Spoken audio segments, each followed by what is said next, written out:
Kita sudah belajar 2 materi tentang psikologi Alkitab. Itu menggambarkan tentang pengudusan, ya. Jadi kalau kita bicara tentang pengudusan itu apa? Pengudusan adalah pekerjaan Roh Kudus. Tetapi bukan hanya Roh Kudus, itu juga ada bagian kita, gitu ya. Ada bagian kita, yaitu bagian kita apa kemarin di hierarki pikiran? Kuasa memilih, gitu. Jadi pengudusan itu betul pekerjaan Allah, tapi ada bagian kita. Jadi pengudusan itu adalah kerjasama kita dengan Tuhan. Bagian kita memilih, bagian Tuhan adalah melalui kuasa Roh Kudus. Roh Kudus akan punya kuasa untuk mengalahkan kekuatan setan. Tetapi tidak hanya kekuatan yang dibawa oleh Roh Kudus. Apa yang dibawa oleh Roh Kudus? Emosi, membawa mindset.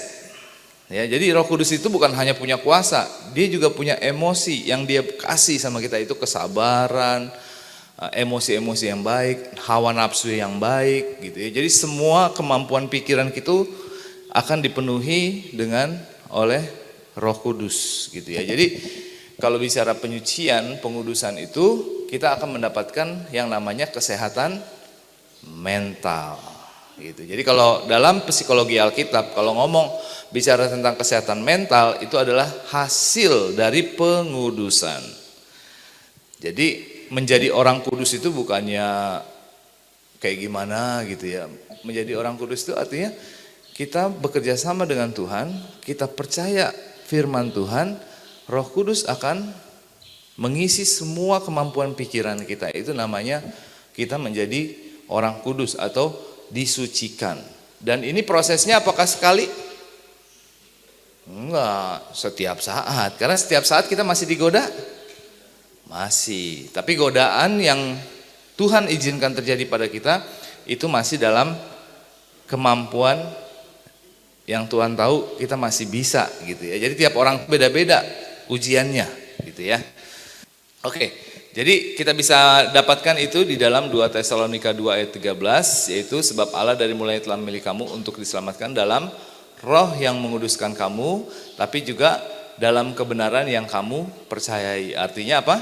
Pekerjaan dan proses pengudusan adalah karya Allah yang juga menuntut tanggung jawab manusia.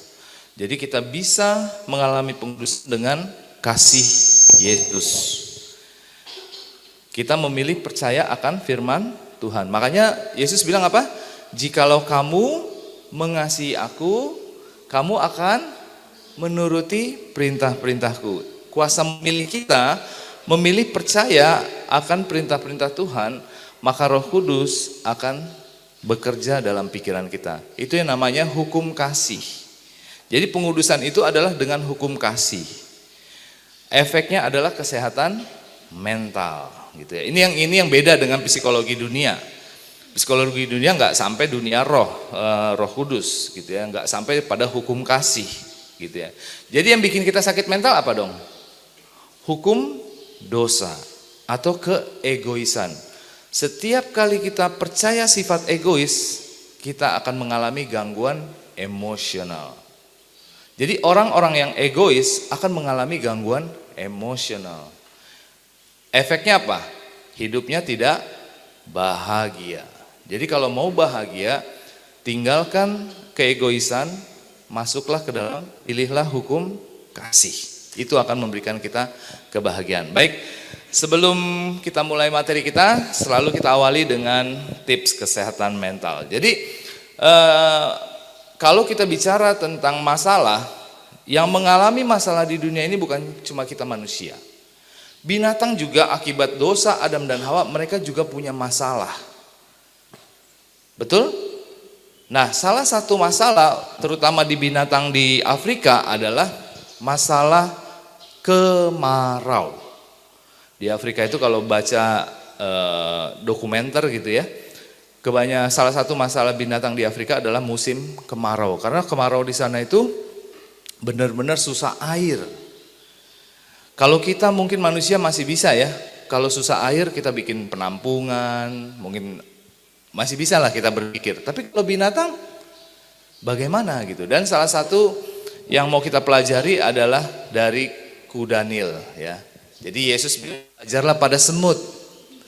Itu mewakili kita belajar pada binatang-binatang lain ya. Nah, yang mau kita pelajari adalah kuda Nil. Kuda Nil ini walaupun badannya besar, ternyata kulitnya sensi. Jadi kuda Nil ini walaupun badannya besar, kulitnya sensitif. Kalau dia kena panas ya terlalu lama, itu akan menyiksa dia dan mati, gitu ya. Jadi kita mau belajar dari kuda Nil, bagaimana kuda Nil ini menghadapi masalah berupa musim kemarau. The growing heat now becomes a serious threat. Hippos, despite their size, are highly sensitive to temperature. To survive, they must remain in water for up to 16 hours a day to avoid overheating. Ahead, a shimmering pool beckons, but it's already crowded. Other hippos, equally desperate for refuge, are jostling for space. These powerful animals are fiercely territorial. An adult male can defend up to 200 feet of water, and fights over prime spots are common. With a snort, the intruder makes his move, charging forward. A battle erupts.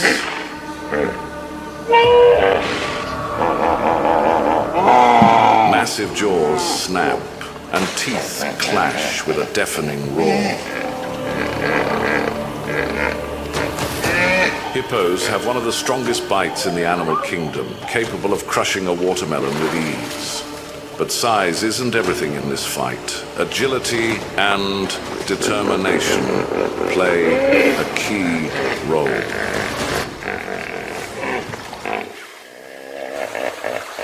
This fight could be over quickly, but the stakes are life or death.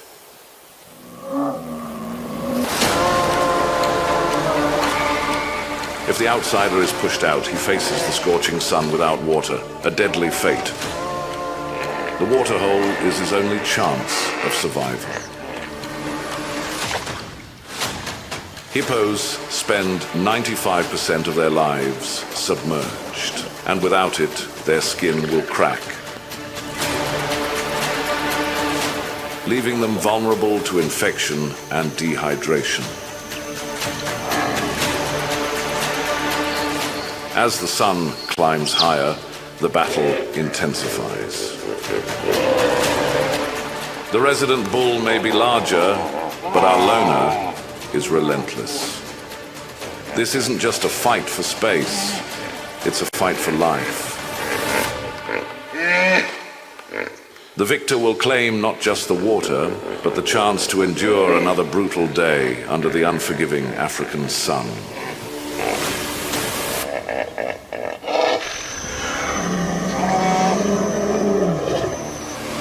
The heat is unbearable now. With no access to a proper water source, the hippo is forced to keep moving. Step by heavy step, he trudges across the barren landscape, his massive body burning under the unforgiving sun. Hippos are made for water, and with each mile he walks, the danger increases. Without the moisture of a waterhole, his skin starts to dry out, cracking and becoming vulnerable to sunburn. His thick hide, usually protected by the cool embrace of water, is now exposed, and dehydration is just as threatening as the heat. As the dry season continues, oxbow lagoons, once full of water, begin to shrink. For hippos in this region, the struggle is only beginning. As the wet season comes to an end, the remaining pools become shallow and overcrowded. With every inch of water evaporating, the competition becomes more intense, and many hippos are forced to leave in search of the rivers, where access to space and water is limited. But not all hope is lost. After several long miles, our hippo finds a glimmer of salvation.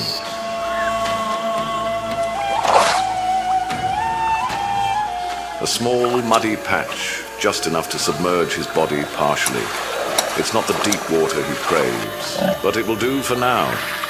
The mud will keep him cool for a short while, providing some relief from the heat and giving his skin a temporary shield against the sun.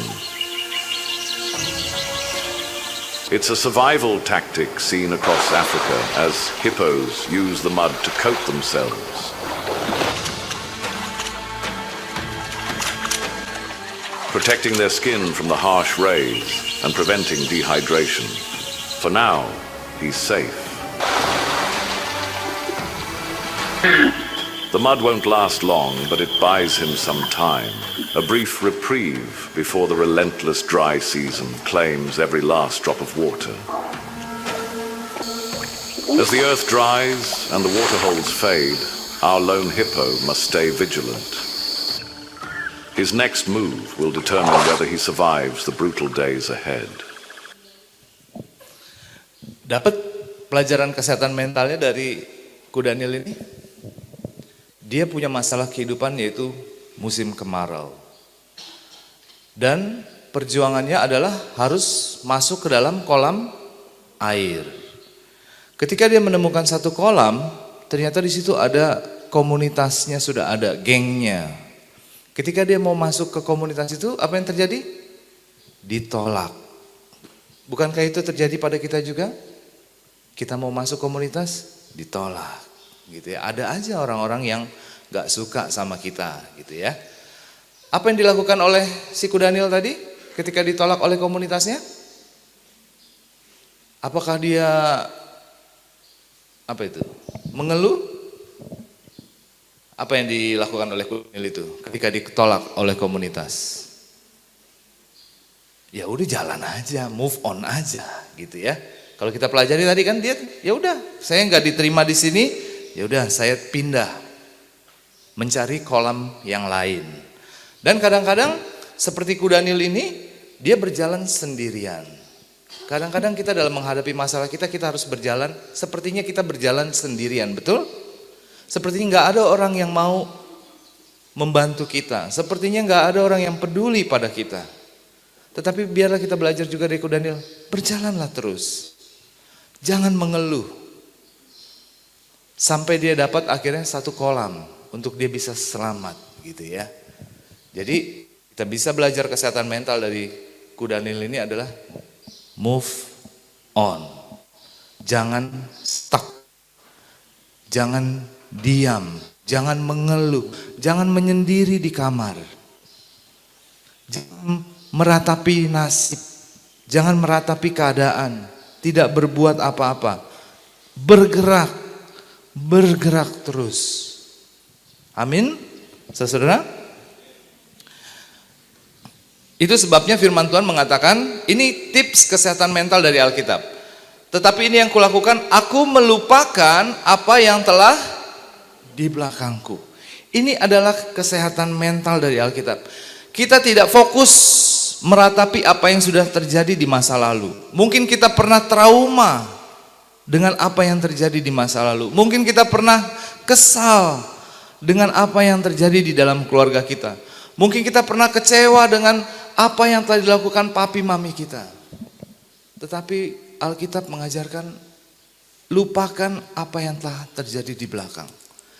Waktu berjalan terus, betul? Waktu kita di dunia ini argonya jalan terus. Kita mau menyendiri di kamar, kita mau mengeluh, kita mau diam saja, waktu jalan terus. Jadi lupakan yang telah di belakang kita dan mengarahkan diri kepada apa yang di hadapanku. Maju terus, kita masih punya masa depan. Jangan masa lalu kita menentukan masa depan kita. Yang sudah terjadi, biarlah terjadi. Mungkin kemarin kita sudah gagal. Di beberapa mata kuliah mungkin kita cuma dapat nilai C. It's okay gitu. Tetapi sekarang kita masih punya semester lain untuk kita mengejar nilai A. Kejar nilai A. Gitu ya. Jadi ini adalah tips kesehatan mental dari Alkitab. Jangan fokus terus menangisi masa lalu kita. Fokuslah ke depan. Apapun kegagalan yang pernah kita buat di masa lalu, itu sudah terjadi. Waktu jalan terus, fokus ke depan. Seperti Daniel tadi, dia ditolak, dia tidak diterima, tapi dia jalan terus ke depan untuk mencari air. Oke, sekarang kita masuk ke pelajaran kita yang ketiga, memenangkan pertempuran tidak percaya. Oke. Kalau kita baca di Mazmur, salah satu penulis Mazmur adalah Asaf. Di Mazmur 73, Asaf itu punya satu pertanyaan. Kenapa Tuhan ini nggak adil, kata dia. Apa nggak adilnya? Kalau kita belajar ya, saya belajar dari kecil ya. Saya tuh masuk akal kalau orang percaya hidupnya tenang dan bahagia. Betul? Saya dari kecil diajarin, nurut sama Tuhan, biar kau diberkati. Betul? Masuk akal lah kalau ada orang percaya seperti Abraham kaya, wah masuk akal lah. Dia kan orang percaya makanya kaya, betul? Tapi nggak masuk akal, masuk akal juga kalau orang tidak percaya hidupnya sengsara dan penuh masalah, betul? Oh kalau orang nggak percaya, pantes lah hidupmu susah, betul gitu ya? Itu yang diajarin kan? Nurut supaya hidupmu senang gitu ya. Pantes kamu begitu, kamu gak percaya Tuhan sih. Begitu ya, biasa kita diajarkan kan. Nah, karena konsep-konsep itu kita jadi bingung. Kita bingung nih, kalau ada orang tidak percaya hidupnya tenang dan bahagia. Betul? Gak percaya Tuhan kok makmur. Kita bingung lah, saya sudah percaya Tuhan, saya pelihara sabat, saya kembalikan perpuluhan. Kok hidup saya gak sebahagia mereka, betul? Bingung kita kan? Kok bisa ya orang tidak percaya hidupnya tenang dan bahagia? Inilah kebingungan Asaf. Dia bingung dengan ini. Kok orang yang gak percaya hidupnya tenang dan bahagia? Dan kita juga bingung ketika ada orang percaya hidupnya sengsara, penuh masalah. Apalagi biasanya kalau baru dibaptis katanya, aduh sejak saya dibaptis masalah banyak katanya. Bingung dia, karena dia berharap kalau udah dibaptis hidupnya tenang dan bahagia. Nah ini yang mau kita pelajari ya. Saya mau bagikan satu kisah. Ini anak seorang pendeta namanya Joy Mendoza. Jadi Joy Mendoza ini, dia ini mengalami pemerkosaan. Joy Mendoza adalah anak pendeta. Jadi satu hari pendeta ini mau memberikan Bible study. Berdoa gak waktu mau pergi dari rumah? Saya percaya pendeta pasti berdoa ya. Ya Tuhan, kami mau pergi Bible study, lindungi keluarga kami. Pergilah Pak Pendeta memberikan Bible study. Tidak berapa lama datang adiknya Pak Pendeta, bawa makanan. Kalau nggak salah nih ceritanya bawa makanan kalau nggak salah. Ketika adiknya ini masuk, perampok 7 orang pakai senjata. Karena di Filipina ada boleh pegang senjata ya kalau di Filipina ya. Jadi perampok ini masuk dan akhirnya terjadilah pemerkosaan terhadap Joy. Dan bukan hanya Joy yang diperkosa, tetapi juga ada temannya yang lagi main ke rumahnya. Jadi 3 orang mereka. Joy ini masih umur 15 tahun, kelas 3 SMP mungkin ya. Bayangkan kelas 3 SMP diperkosa oleh 7 orang laki-laki. Ketika Pak Pendeta pulang dari Bible study, Pak Pendeta bingung, kok rumahnya banyak polisi. Kemudian salah seorang petugas polisi mengatakan, Pak Pendeta, mohon maaf, rumah Pak Pendeta dirampok. Dan kami ingin memberikan kabar, anak Pak Pendeta dengan teman-temannya diperkosa. Apa perasaan Pak Pendeta? Tuhan, saya sedang memberikan Bible study. Tidakkah Engkau sanggup menjaga rumahku? Tuhan, bukankah kami sudah berdoa untuk menjaga rumah ini? Tidakkah engkau sanggup Tuhan? Kebayang perasaan Pak Pendeta? Kebayang ya? Tetapi Pak Pendeta ini terhibur oleh mindset Joy. Joy katakan, Papa Mama jangan terganggu dengan pemerkosaan ini. Mereka bisa menguasai tubuh saya, tapi mereka tidak bisa menguasai jiwa saya. Amin. Inilah seorang anak Tuhan. Mindset. Inilah yang membuat dia bisa survive dari pemerkosaan ini. Jadi dia katakan yang membedakan orang Kristen dengan orang lain di dunia ini bukanlah karena kita bebas dari rasa sakit atau cobaan. Ini Joy yang bilang ya. Setiap orang baik yang mengenal Tuhan maupun yang tidak mengenal Tuhan pernah mengalami tragedi-tragedi dalam hidupnya. Dan tidak ada yang bisa mengatakan bahwa pengalaman mereka lebih tragis daripada pengalaman orang lain. Jadi dia bilang, mau kita mengenal Tuhan, mau kita tidak mengenal Tuhan, kita semua punya masalah. Kita semua mengalami tragedi-tragedi. Namun sebagai orang Kristen, yang dapat membedakan kita adalah sikap dan cara pandang kita terhadap penderitaan. Amin. Jadi jangan ngukur, oh kalau saya menjadi orang percaya saya bebas dari masalah. Dalam dunia kamu menderita, apa katanya? Kata Yesus. Dalam dunia kamu menderita penganiayaan ya. Artinya apa? Masalah mah selalu ada, mau kita percaya Tuhan gak percaya Tuhan, masalah selalu ada. Tetapi yang membedakan kita yang percaya Tuhan dengan yang gak percaya Tuhan adalah respons kita terhadap masalah. Amin. Jadi dapat poinnya ya. Mengikut Tuhan bukan berarti bebas dari masalah. Tetapi yang membedakan kita pengikut Tuhan adalah respons kita terhadap masalah. Ya, jadi orang tidak percaya maupun orang percaya akan sama-sama punya masalah. Sama-sama mengalami sengsara. Kuda Nil juga punya masalah ya. Hewan-hewan juga punya masalah sejak dunia ini jatuh dalam dosa gitu ya. Nah, sekarang ini yang mau kita pelajari ya. Apa respon yang Tuhan inginkan saat kita menghadapi masalah atau penderitaan? Ini yang mau kita pelajari. Tuhan maunya apa sih respons kita dalam menghadapi masalah? Pertama, 1 Tesalonika 5 ayat 18. Inilah respons yang Tuhan mau ketika kita punya masalah. Apa itu? Mengucap syukurlah dalam what? Diperkosa, mengucap syukur. Bisa mengucap syukur ketika mengalami pemerkosaan? Atau ada keluarga kita yang diperkosa? Bisa mengucap syukur. Tapi inilah respon yang Tuhan mau ketika kita punya masalah. Mengucap syukur dalam segala hal. Sebab itulah yang dikehendaki Allah dalam Kristus Yesus bagi kamu. Apalagi?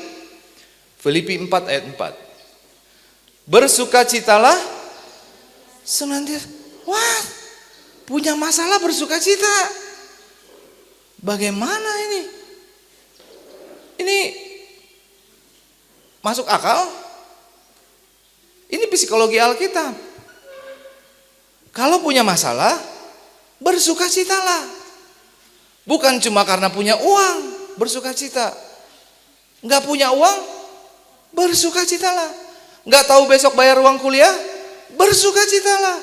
Besok enggak diizinkan ujian karena enggak belum bayar SPP, bersukacitalah. What? Inilah yang Tuhan mau, bersukacitalah senantiasa dalam Tuhan. Sekali lagi, bahkan dikatakan sekali lagi. Kalau dibilang sekali lagi artinya apa? Penting gitu ya. Sekali lagi kukatakan katanya, bersukacita, always. Apa arti always? Ya semua keadaan, mau senang mau susah, bersukacitalah. Suami istri kalau lagi berantem, selisih paham, apa responsnya? Bersukacitalah. Wah, luar biasa ini rumah tangga kalau begini ya. Selisih paham, bersukacita gitu ya. Jadi tidak bergantung kepada keadaan. 1 Petrus 4. Ini tadi dari mana ya tadi kita ayatnya? Ini Filipi siapa yang tulis? Paulus. Ini yang sebelumnya Tesalonika Paulus juga ya. Paulus yang ngomong nih. Mungkin cuma Paulus kali yang punya pikiran kayak gini, kita bilang gitu ya. Ternyata kalau kita ini nggak hanya Paulus, Petrus juga nulis begini. Saudara-saudara yang kekasih, janganlah kamu heran akan nyala api siksaan yang datang kepadamu sebagai ujian seolah-olah ada sesuatu yang luar biasa terjadi atas kamu. Sebaliknya, what? Tadi Paulus yang ngomong, sekarang Petrus yang ngomong. Loh, mereka dua ini janjian apa? Inilah yang mereka alami. Makanya mereka tulis, gitu ya. Mereka mengalami masalah dan mereka mengalami sukacita ini ya. Jadi Petrus juga tulis begitu. Kembali ke Paulus ya. Paulus tulis, tapi ini bukan pengalaman Paulus yang Paulus tulis, ini pengalaman jemaat Makedonia. Dikatakan, saudara-saudara kami hendak memberitahukan kepada kamu tentang kasih karunia yang dianugerahkan kepada jemaat-jemaat di Makedonia. Selagi dicobai dengan berat dalam pelbagai penderitaan, sukacita mereka meluap. Punya masalah sukacitanya meluap. Ini jemaat Makedonia. Jadi Paulus ngalamin, Petrus ngalamin, jemaat Makedonia ngalamin, punya masalah tapi sukacitanya meluap. Wah, luar biasa ini. Gitu ya. Dan meskipun mereka sangat miskin namun mereka kaya dalam kemurahan. Kemudian di Ibrani, memang kamu telah turut mengambil bagian dalam penderitaan orang-orang hukuman dan ketika harta kamu dirampas, kamu menerima hal itu dengan sukacita. Apa? Bapak, kalau dirampas hartanya bisa bersukacita Pak? Amin ya Pak ya. Bisa ya Pak yang ngalamin ini. Pernah ngalamin kehilangan harta? Pernah? Mungkin seperti saudara-saudara kita saat ini ya. Saudara-saudara kita di Sumatera sedang mengalami ini ya. Rumahnya tiba-tiba hilang gitu ya. Tapi mereka bisa mengalami ini ya. Bisa mengalami sukacita. Sebab kamu tahu bahwa kamu memiliki harta yang lebih baik dan yang lebih menetap sifatnya. Itu sebabnya mereka semua itu sebenarnya mengalami yang Yesus katakan di Yohanes 16 ayat 33 ini. Semuanya itu kukatakan kepadamu supaya kamu beroleh damai sejahtera dalam aku. Inilah sukacita yang Paulus maksudkan, Petrus maksudkan, jemaat Makedonia alami ya. Mereka memiliki damai sejahtera dalam Yesus, punya mental yang sehat. Dan Yesus katakan dalam dunia kamu menderita penganiayaan. Jadi Yesus nggak bilang ikut Yesus bebas masalah. Yesus katakan akan mengalami masalah, tetapi kuatkanlah hatimu, kuatkanlah pikiranmu, gitu ya. Artinya milikilah mental pikiran yang sehat. Aku telah mengalahkan dunia. Dan boleh kita baca sama-sama kutipan ini 1, 2, 3. Orang-orang yang paling berharga di dunia adalah mereka yang percaya kepada Yesus dan sukacita.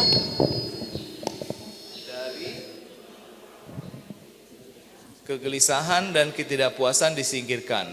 Dengan segenap hati mereka menggemakan kata-kata ini. Jalan hikmat adalah jalan yang menyenangkan dan segala jalannya adalah damai sejahtera. Mereka mungkin menghadapi ujian dan kesulitan, tetapi hidup mereka penuh dengan sukacita. Sebab Kristus berjalan di sisi mereka dan kehadirannya membuat jalan yang mereka tempuh menjadi terang. Amin. Inilah yang membuat kenapa rasul-rasul itu tetap mengalami sukacita walaupun penuh masalah. Mereka memiliki wisdom. Mereka memiliki hikmat. Mereka mengalami kuasa Roh Kudus menguasai pikiran mereka. Nah, kalau kita bandingkan ya kemarin Sir Elvis sudah sempat sharing tentang bangsa Israel ya Sir ya. Kalau kita bandingkan dengan respon bangsa Israel saat Tuhan mengizinkan masalah di padang gurun? Apa respon mereka ketika punya masalah? Ketika Tuhan izinkan masalah terjadi di padang gurun, apa respon bangsa Israel? Bersungut-sungut. Beda banget sama para rasul ya. Berbeda sekali dengan jemaat Makedonia ya. Punya masalah mereka sukacitanya meluap. Sementara kalau bangsa Israel saat di padang gurun kebanyakan responnya adalah bersungut-sungut. Ini yang menjadi pertanyaan buat kita. Kita punya dua pilihan dalam merespons masalah. Tipe yang mana yang kita pilih saat Tuhan mengizinkan masalah terjadi dalam kehidupan kita? Apakah kita tipe yang bersuka cita? Atau kita tipe yang bersungut-sungut? Kita tipe yang playing victim. Oh, saya kan korban. Saya kan, ya kan gara-gara dia. Tipe yang mana yang mau kita pilih? Ada dua pilihan, ya. Nah, sekarang kita mau belajar nih, bagaimana cara mengucap syukur dan bersuka cita di tengah masalah kehidupan. Gimana ya caranya kita bisa bersuka cita ketika menghadapi masalah? Saya mau ajak kita belajar tentang dari Yairus, ya. Dari kisah Yairus di Markus 5 ayat 22 sampai 42. Siapa Yairus? Yairus itu dikatakan di ayat 22 seorang kepala rumah ibadat. Jadi kalau bisa dibilang ini siapa nih Yairus ini? Pemimpin agama. Waduh, kalau pemimpin agama biasanya gimana orangnya? Rohaniawan, hafal Alkitab, gitu kan bukan? Ya, pemimpin agama gitu ya, hafal Alkitab, pejabat, keputusannya harus didengar gitu ya, akan jadi ini gitu ya. Jadi Yairus itu mirip dengan Nikodemus.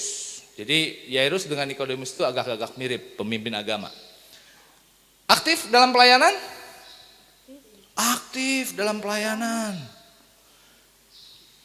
Tetapi ada satu masalah nih.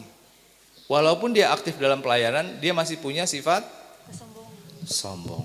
Enggak semua yang ada dalam pelayanan itu sudah sempurna. Betul? Masih punya cacat tabiat, masih, termasuk saya. Jadi jangan berharap kalau orang-orang di pelayanan, oh harusnya dia begini dong. Jangan berekspektasi terlalu besar. Orang-orang di pelayanan juga punya cacat tabiat, ya.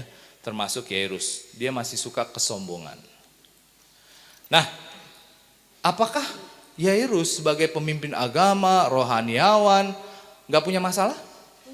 Punya. Alkitab mencatat salah satu masalah terbesar Yairus ada di ayat 23, yaitu anak perempuannya sedang sakit, hampir mati. Dan ini bukan masalah yang ringan bagi seorang orang tua. Ini berat. Anak udah hampir mati, baru umur 12 tahun, masih kelas 6 SD, perempuan.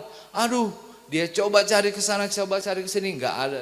Tabib-tabib saat itu bilang, wah ini nggak bisa diselamatkan. Jadi dia punya masalah. Makanya dia menemui Yesus. Dia datang kepada Yesus. Dan yang menarik, Alkitab menjelaskan ini, datanglah kiranya dan letakkanlah tanganmu atasnya supaya ia selamat dan tetap hidup. Jadi Yairus punya masalah kesehatan putrinya yang berumur 12 tahun. Nah, sekarang yang menjadi pertanyaan nih, bisa gak kita merasakan pergumulan Yairus? Aktif dalam pelayanan, mengembalikan perpuluhan, memelihara sahabat. Betul ya? Pelihara sahabat kan Yairus ya? Tidak minum alkohol, tidak makan yang haram, tapi punya masalah. Kira-kira gimana? Tuhan, saya sudah setia. Saya berikan full time missionary. Tapi kenapa Tuhan? Anak saya mau mati. Itu anak yang sebelah situ gak pelihara sahabat, gak kembalikan perpuluhan. Kalau kasih persembahan warnanya juga warna yang itu gitu ya. Kerjanya main judi, minum alkohol, makan haram. Tapi kok anaknya sehat-sehat Tuhan.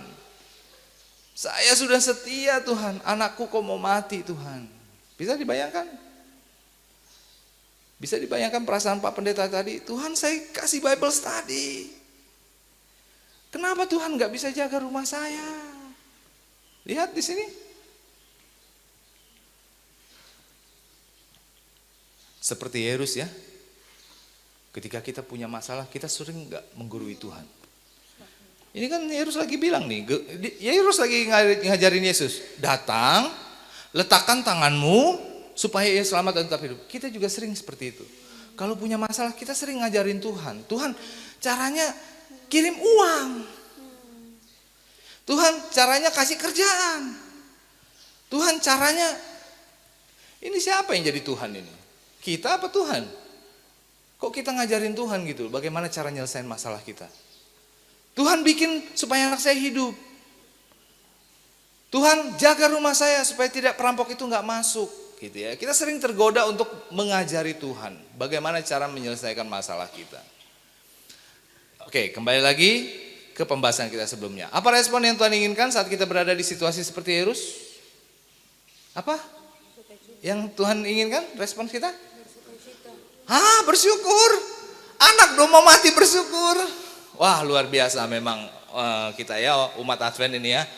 Mengucap syukurlah dalam anak sudah mau mati, mengucap syukur. Apalagi? Bersukacitalah senantiasa.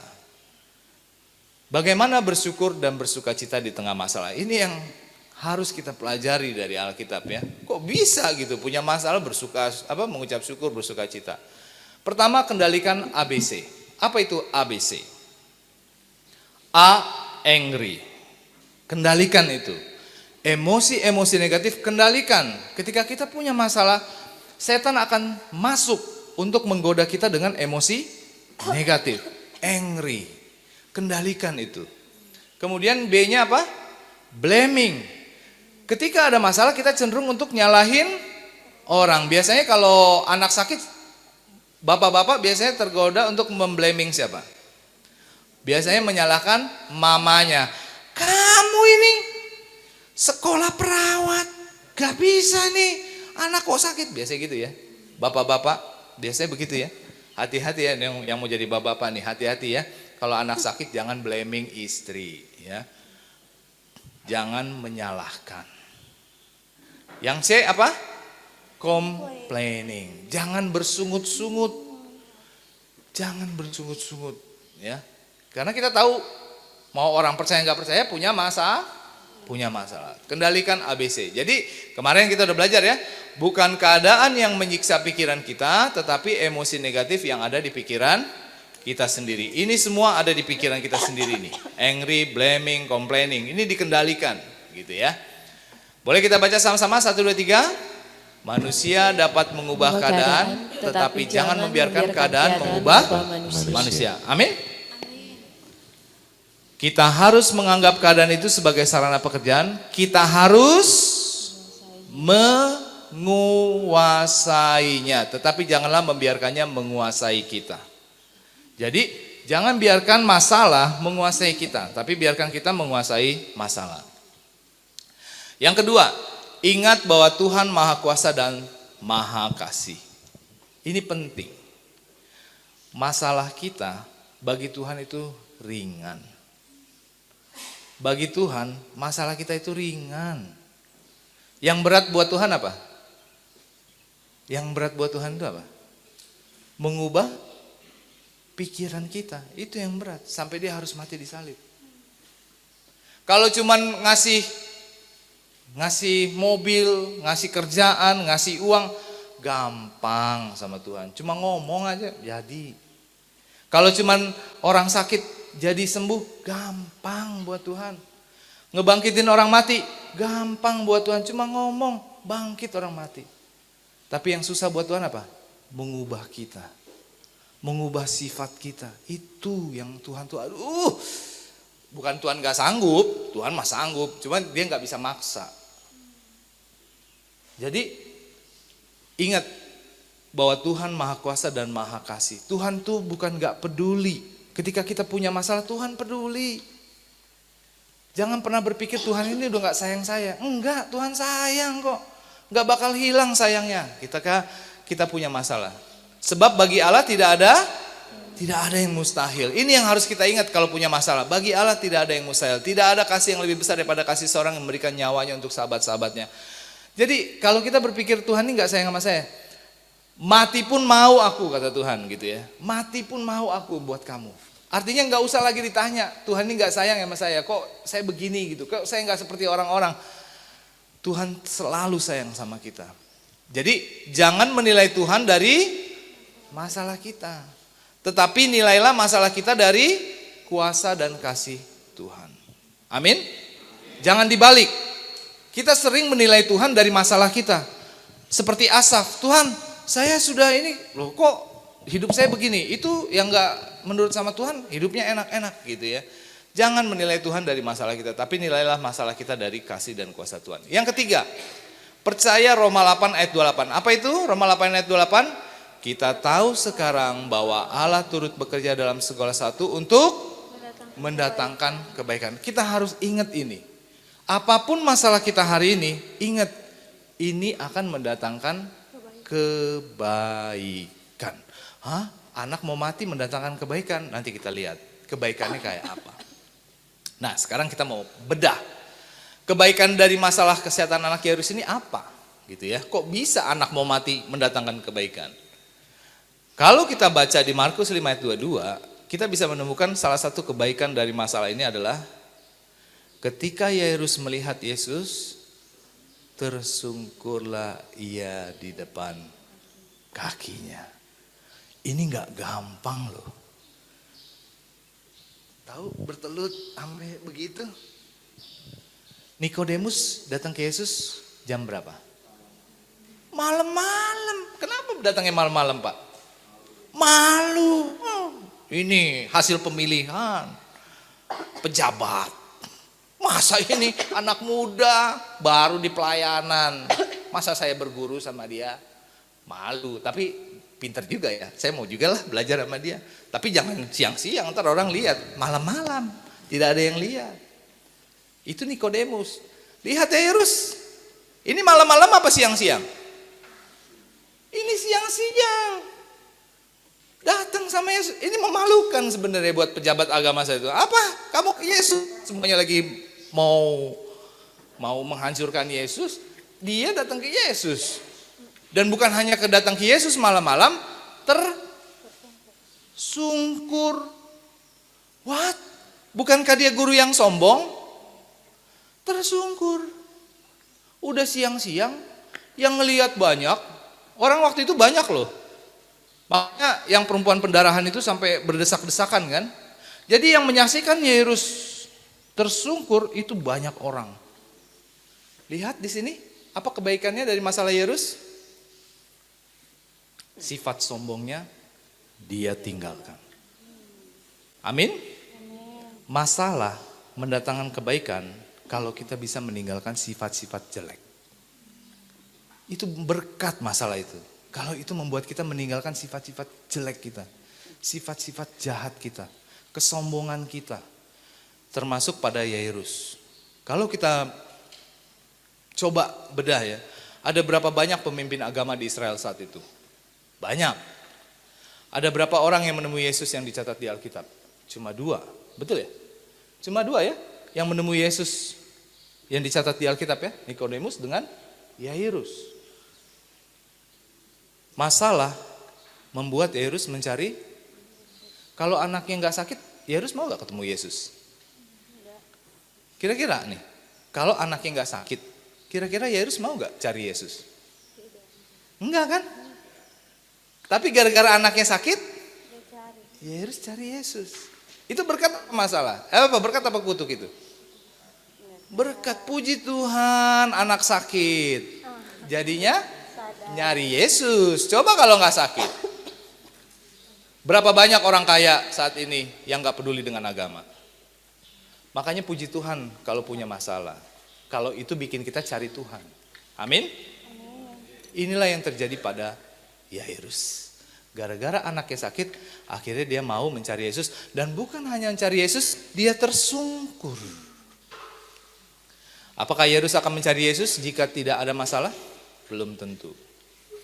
Jadi kita bisa dapatkan di sini masalah adalah berkat jika membuat kita datang kepada Yesus. Jadi seperti dikejar anjing ini ya. Kalau ini bikin kita lari kepada Yesus, itu berkat ini anjing. Yang ini ya, masalah nih ya misalkan ya. Oke.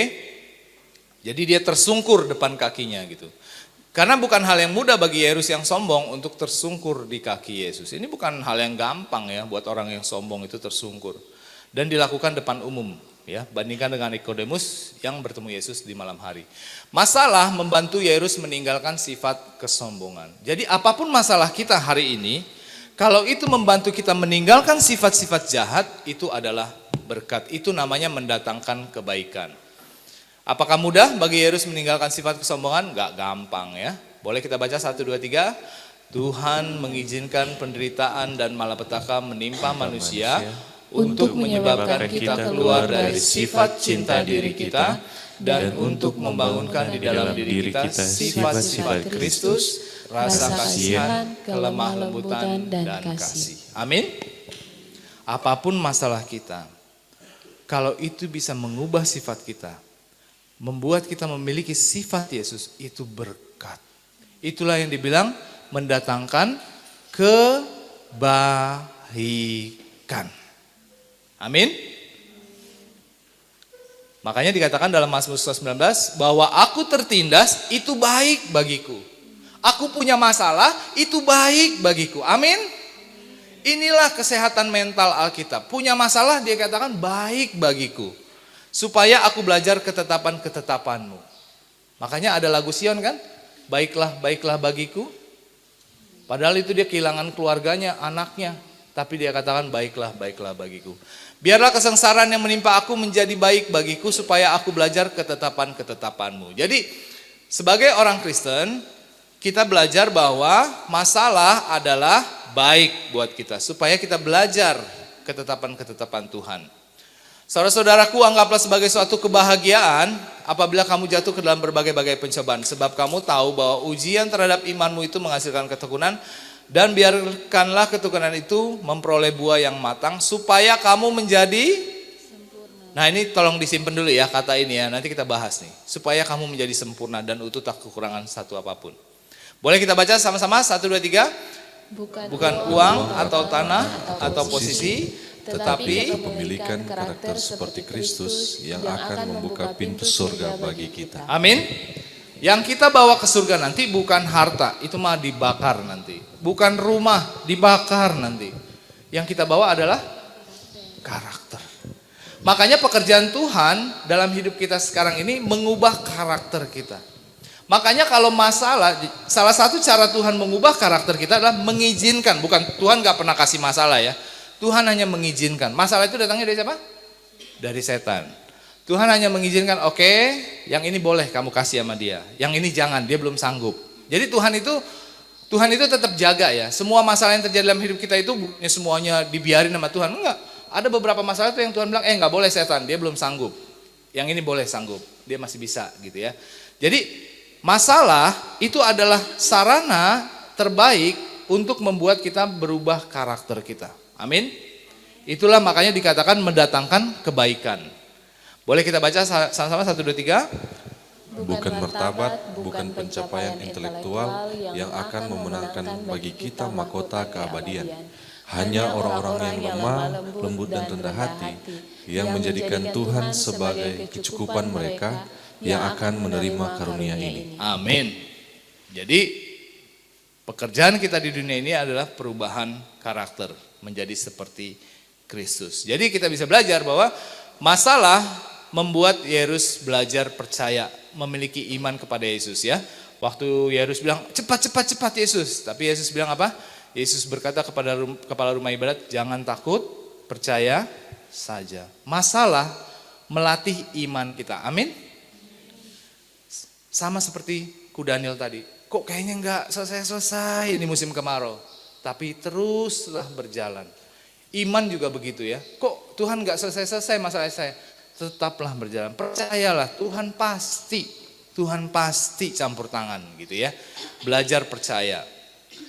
Masalah membuat Yairus mengalami mujizat yang sedikit orang mengalaminya. Apa mujizat yang dialami Yairus?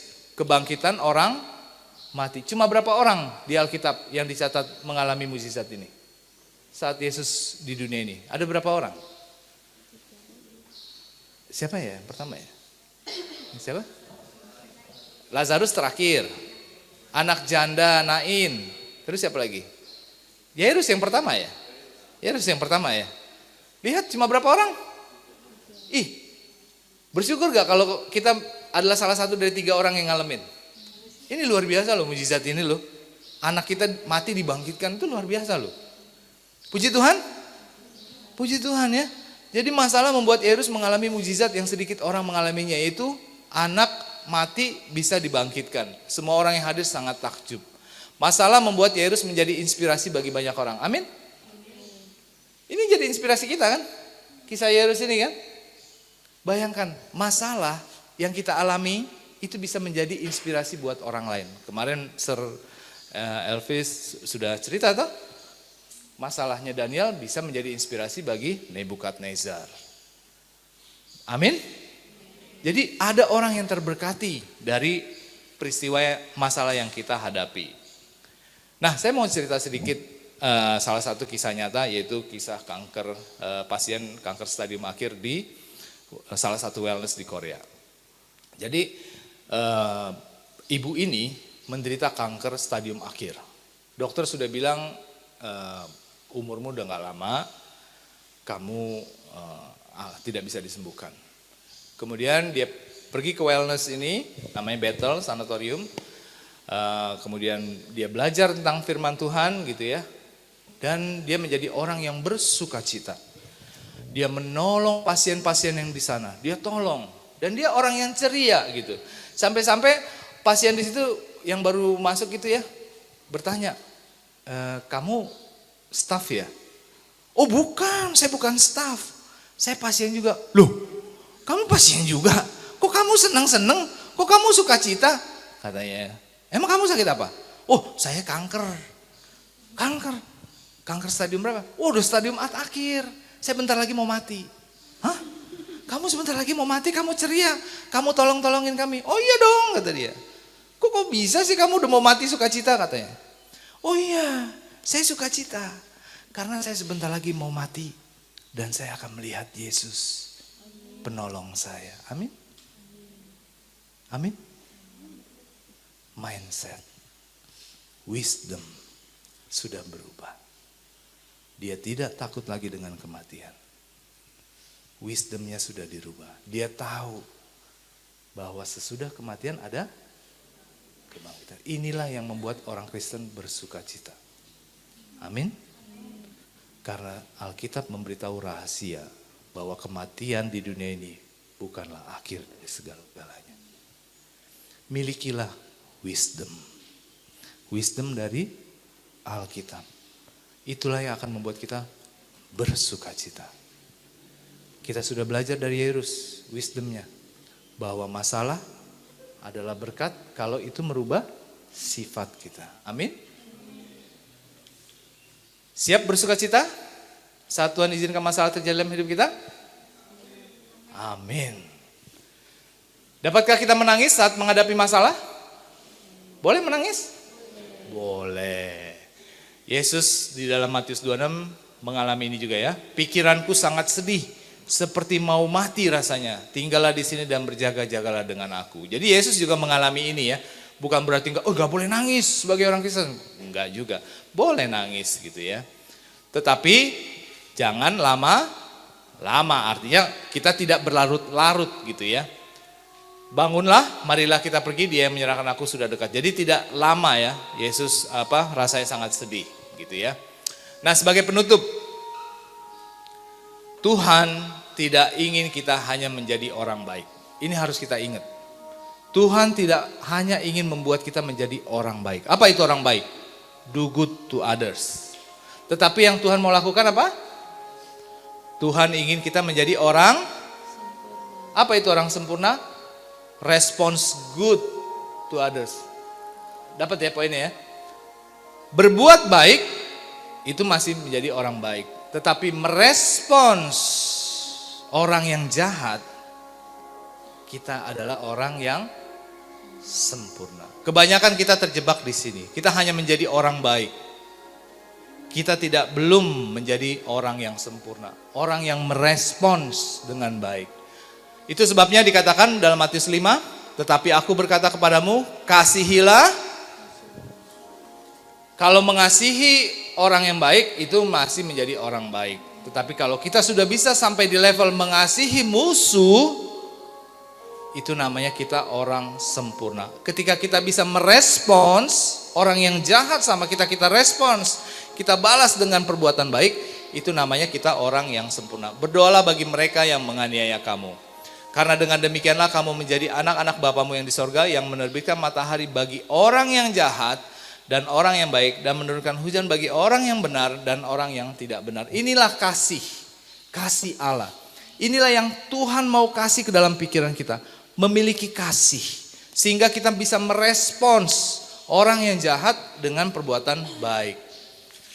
Apabila kamu mengasihi orang yang mengasihi kamu, apakah upahmu? Bukankah pemungut cukai juga berbuat demikian? Dan apabila kamu hanya memberi salam kepada saudaramu saja, apakah lebihnya daripada perbuatan orang lain? Bukankah orang yang tidak mengenal Allah pun berbuat demikian? Kalau kita cuma di level ini, kita hanyalah sebagai orang baik. Kita belum orang yang sempurna ya. Jadi ini masih level hanya do good, belum respons good. Karena itu haruslah kamu sempurna sama seperti Bapamu yang di surga adalah sempurna. Inilah yang Tuhan sedang kerjakan dalam diri kita masing-masing. Tuhan mau membentuk kita menjadi orang yang sempurna. Inilah yang dialami oleh para rasul.